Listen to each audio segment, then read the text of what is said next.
आणि यानंतरची एक महत्त्वाची मोठी बातमी। बीडमध्ये महिला वकिलाला सरपंचाकडनं बेदम मारहाण करण्यात आल्याचा धक्कादायक प्रकार घडलाय। काठ्या आणि पाईपनं महिला वकिलाला मारहाण करण्यात आलेली आहे। लाऊडस्पीकरबाबत महिलेनं तक्रारी केलेल्या होत्या। पीडित महिला अंबाजोगाई सत्र न्यायालयात वकील आहे। तिला ध्वनी प्रदूषणामुळे मायग्रेनचा त्रास होत असल्यानं लाऊडस्पीकर लावू नयेत, घरापुढील पिठाच्या गिरण्या काढाव्यात याबाबत तक्रारी दिलेल्या होत्या आणि त्या वादातूनच ही मारहाण झाल्याचं आता समोर येत आहे।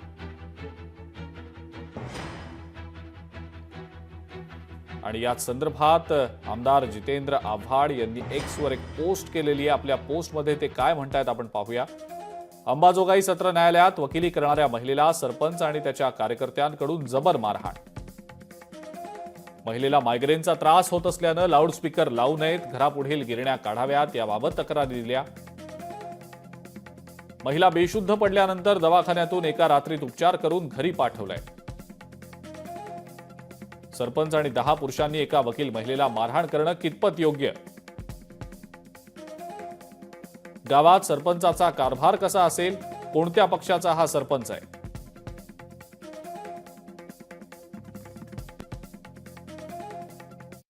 मंदिरावरच्या भोंग्यांची आणि गिरण्यांची तक्रारी ज्या पहिल्या दिलेल्या होत्या वेगवेगळ्या अधिकाऱ्यांच्या समोर, त्याच्यामुळे मला मारहाण झालेली आहे। मला 10 लोक मिळून आलेले होते, त्यातल्या 9 जणांनी मला बेदम मारहाण केलेली आहे। आणि एक जो होता त्यांनी हिला खलास करून टाका, हिला जिवंत सोडू नका असं बोलत होता, घाणघाण शिव्या देत होता आणि मी बेशुद्ध होईपर्यंत मला त्यांनी मारलेले।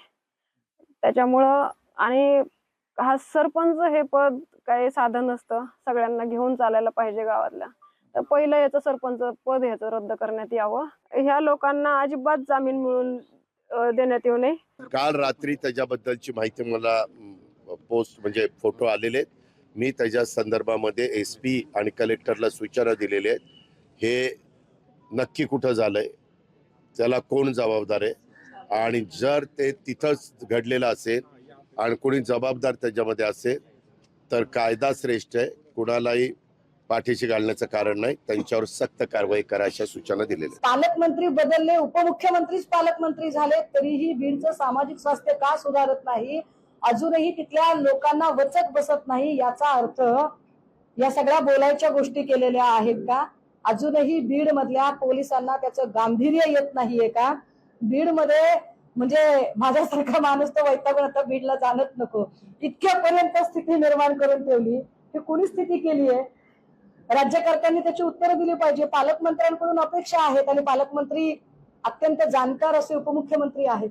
एका महिलेवर पण अशा पद्धतीने जे आहे ते क्रूरपणे आता तिथे जे आहे ती मारहाण केली जाते। त्या आरोपींवर गुन्हा दाखल झालेलाच आहे, परंतु ताबडतोब त्यांच्यावर जे आहे ती त्यांना अटक झाली पाहिजे आणि त्यांच्यावर जी आहे ती कडक कारवाई होणं गरजेचं आहे। हे जे प्रवृत्ती आहे ही मुळासकट नष्ट करण्यासाठी आता राज्य सरकारने पावलं उचलणं गरजेचं आहे आणि या महिलेला मात्र ताबडतोब या आरोपींना अटक करून त्यांच्यावर कडक कारवाई करून न्याय देणं गरजेचं आहे। मी तिडके म्हणून जे ॲडिशनल एसपी आहे त्यांच्याशी बोललेले आहे।